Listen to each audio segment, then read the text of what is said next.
But we begin with international correspondent Robert Sherman, live for us there in Tel Aviv. And Robert, tell us more. 3,500 Marines and sailors now arriving in the Middle East. What's the latest? Yeah, that's the announcement here today from Central Command, Anna. But it's not just the number of troops that are arriving here or the addition of hardware here in the region. It's the capability that those troops in particular bring. Amphibious assault capabilities. You have a Marine Expeditionary Unit as a part of this group here that just arrived with the USS Tripoli.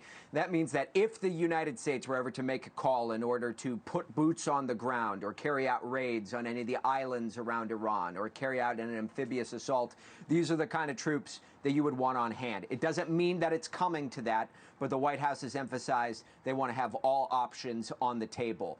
Meanwhile, the dynamic here in the Middle East, a very dangerous one for our U.S. service members. In Saudi Arabia, at least 15 of them were injured in attacks overnight, missiles and drones coming from Iran. In total, Central Command says over 300 have been injured since the beginning of Operation Epic Fury, though many of them minor injuries, with the far majority already returning to active service. But Iran's retaliations have gone around the region. Here in Israel, we saw strikes overnight with missiles making impact here in central Israel. At least one person was killed, 4 injured here in particular. But it's not just here. You have also seen 6 people injured in Abu Dhabi, 1 person injured in Oman. Air defense is activated in the UAE, in Qatar, in Kuwait, in Bahrain. Iran's attacks going around the region. And now they have help. The Houthis in Yemen officially joining the fight on the side of Iran. They just launched a missile at Israel here today, officially entering this conflict. You may recall that the Houthis have wreaked havoc on the Red Sea over the last couple of years, seizing ships like what you're looking at right here, sinking ships, going after cargo ships that are transiting the Red Sea, or also the Bab el-Mandeb Strait, which could be another flashpoint in all of this. We've been talking so much about the Strait of Hormuz, or the Bab el-Mandeb Strait flows directly, when it comes to traffic, into the Suez Canal. That is something that the Houthis have threatened to target and impact should Israeli and American operations continue. Just another threat out here in the region that is making itself known. Anna. And Robert, we know that Special Envoy Steve Witkoff has said Washington has delivered this 15-point action list to Iran, through Pakistan being an intermediary there. Do we know what could be happening behind the scenes, as Americans are so war-weary right now, and the thought of boots on the ground is against what a lot of Americans' desires would be? What do we know that's happening behind the curtain?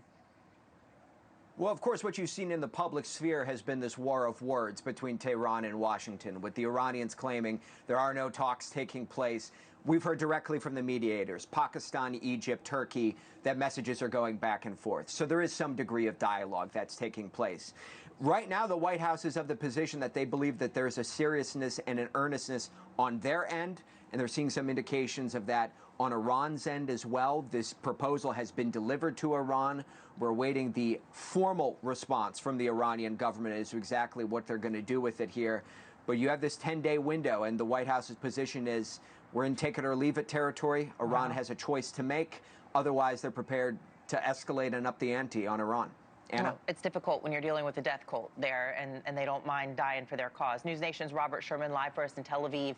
Thank you so much. We're going to dive deeper. Let's welcome to the show now former USS Cole Commander Kirk Lippold. Nice to see you today. So with these fresh sailors and Marines arriving to the region, I want you to take a listen as Democratic Senator Richard Blumenthal is saying that sending forces like this usually means the U.S. is preparing for the possibility they may need to be used. Listen. At this moment, I would say the dynamic is toward troops on the ground, because the President of the United States never sends armed forces to a region without some plan to use them that way. Or could this just be a strong deterrent? What are your thoughts, knowing what you know with your expertise? Well, Anna, thank you for having me on. And right now, Senator Blumenthal, while slightly accurate, can't be trusted to exactly know what's going on. So at its blank, those troops going over there, both the Marines and the 10,000 that are being prepared for deployment, those are going to be at first and foremost a negotiating point. But President Trump always considers his options. Putting those troops into the region When you think about having them there with the USS Tripoli right now, it gives him that strategic flexibility, that operational capability on scene right now, that if they choose to push to open the strait, whether that means through seizing Larak up in just north of the Strait of Hormuz, Qesem on the large island there, or perhaps going all the way into the Persian Gulf and seizing Karg Island, where most of the Iranian oil is coming from, the president now has flexibility with those options. And each of those are going to be considered, because when you look at what we may have to accomplish for objectives to make sure the Iranian regime understands that they are no longer in a position to bargain, that they need to start accepting some of the terms that the United States is putting on them. We need to get the strait open, but more importantly, we need to make sure that Iran follows those three things: no nuclear weapons, ballistic missile program, and stopping the support for the terrorist proxies in the region. Thank you for watching. Subscribe below and download our NewsNation app right now on your phone, and you will get fact-based, unbiased news for all Americans.